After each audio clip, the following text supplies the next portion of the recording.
இனி ஒரு காலம் இந்த பிசாசனவன் தன்னுடைய வீட்டில் வரக்கூடாது என்று அவர்களுக்கு வழிமுறை அவர்களுக்கு தெரியவில்லை.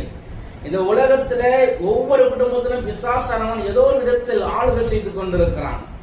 அந்த அப்படிப்பட்ட பிசாசுகளை துரத்த வேண்டும் என்றால் வேத வசனத்தின் மூலியமா மட்டும்தான் துரத்த முடியுமே தவிர உங்களிடம் பணத்தினாலேயோ சொந்த பந்தங்கள் மூலியமாகவோ அப்பேற்பட்ட பிசாசுகளை துரத்த முடியாது. இயேசுவே தன்னுடைய வார்த்தை மூலியமாகத்தான் பிசாசுகளை ஜெயித்தார்.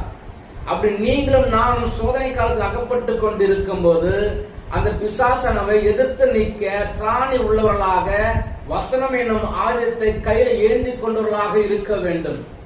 பிசாசுக்கு எதிர்த்து நில்லுங்கள், அப்போது அவன் உங்களை விட்டு ஓடி போவான் என்று வேதம் தெளிவாக சொல்லப்பட்டிருக்கிறது. எத்தனை பேர் பிசாசுக்கு எதிர்த்து நிற்கிறார்கள்? எதிர்த்து நிற்க முடியவில்லை. என்ன காரணம் என்றால் அவர்களிடத்தில் வேதம் என்னக்கூடிய வசனம் ஆயுதம் அவள் கையில் இல்லை.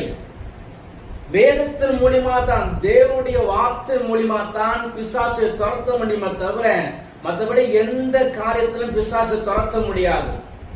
அப்படி ஒருவேளை நீங்கள் வேறு விதமாக துரத்த ஆசைப்பட்டால் அந்த பிசாசன் திரும்பி வந்துதான் உங்க குடும்பத்திலே ஆளுகை செய்து கொண்டிருப்பான்.